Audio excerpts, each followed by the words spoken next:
having me here. I did ask to be up here because I'm only 5 feet without my high heels, and I have a 5'1" with them. I don't sell cars, I don't sell real estate, I don't sell mortgages. What I hope to, I guess, be known as somebody who shares hope that someone can come forward and maybe sell real estate to all of you someday. We all have dreams and visions of life, what life would be like when we are growing up. Some of us envision getting married, buying a house, driving a BMW or a Jaguar, having kids, and making a lot of money, and no matter what we did. I had those dreams. By my mid-20s, life wasn't turning out as I had dreamed. The marriage and having kids part of life happened. The home and the cars came with the person I married.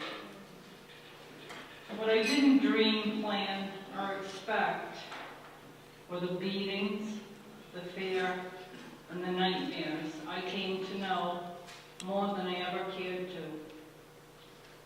After 6.5 years of living in hell, I had never imagined for me, and more importantly for my children,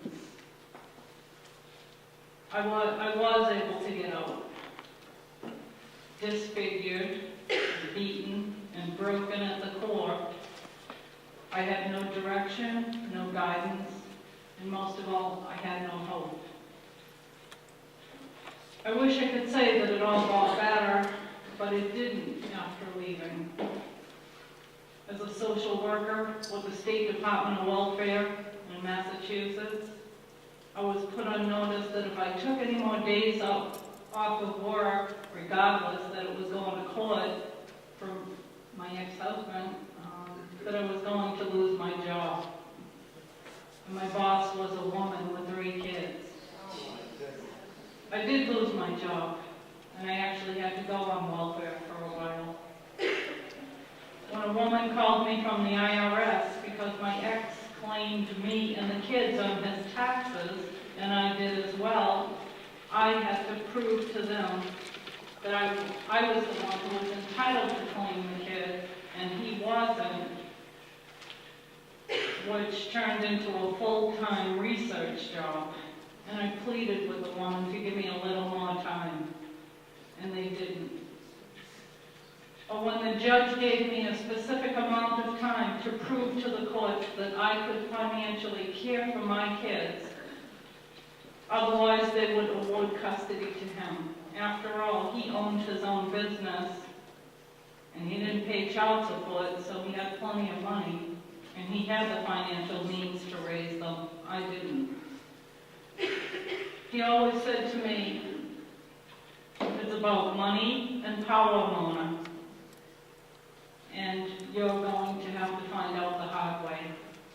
So just give up now. While some of those horrific experiences had come to be my darkest moments, it was a last-ditch effort for me to attempt one last chance at a life I knew I deserved somewhere inside of me. I signed up to volunteer at a large legal services poverty law center. I had no legal experience. I didn't even know if I knew how to run the copy machine. But I signed up. I didn't know what I was signing up for. And it was there that I met the very first woman in my life that taught me how to give back, regardless of what I thought I didn't have. She walked alongside of me during the 10-year court battle to be legally free of the person that I thought had loved me. She encouraged me to go back to school. She connected me with a group of surgeons who donated their services to reconstruct my face, which allowed me to be able to look in a mirror again without that constant reminder of looking back. In addition to teaching me the true meaning of selfless and giving, she planted seeds which blossomed into a newfound sense of worth and hope. Because of that hope, I was not only able to dream again, I came to believe I could actually plant those seeds in other women and children, regardless of when they think they last lost that glimpse of hope. Because of hope, I created the National Advocacy and Training Network, an Arizona-based nonprofit agency providing training to any and all groups on domestic violence, sexual abuse, and substance abuse. In 2003, SEEDS was born, the Transitional Housing Program, which stands for Support, Education, Empowerment, and Directions. In 2008, Kapakama, pronounce that R, Kapakama Community Cafe for a Cause, a revenue-generating social venture was born that offers job training to residents of our SEEDS program. It also offers volunteer opportunities for members of the community. We showcase local artwork and offer entertainment such as comedy night and live music. And I'm using a lot of I statements, but I actually did nothing alone. For everything that surrounds me today, it is because of the woman I learned from and role modeled to me how to pay it forward. My mentor and my friend, Sarah Buell, which many of you don't know her, but today she is an international expert on domestic violence and sexual abuse herself. The women who surround me today are the women who have gone on and passed the SEEDS program. They are my teachers. They are the ones who inspire me and now give back to others as well. They are my soul sisters.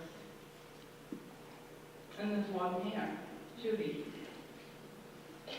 Whether you pay it forward by giving a hand up to someone starting in your business, or whether you mentor a woman living in a shelter, you have much to give back, even if you don't think you do. A woman doesn't learn to speak up just because of the wounds we have either survived or witnessed. Some of us find a voice to speak out for the mothers, the grandmothers, the nieces, the sisters, the aunts, the daughters that came before us and couldn't.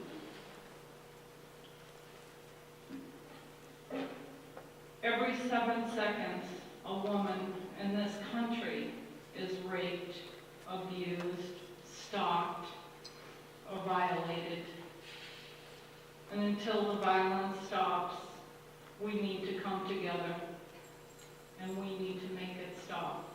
And we can only do that if we do it together. Thank you.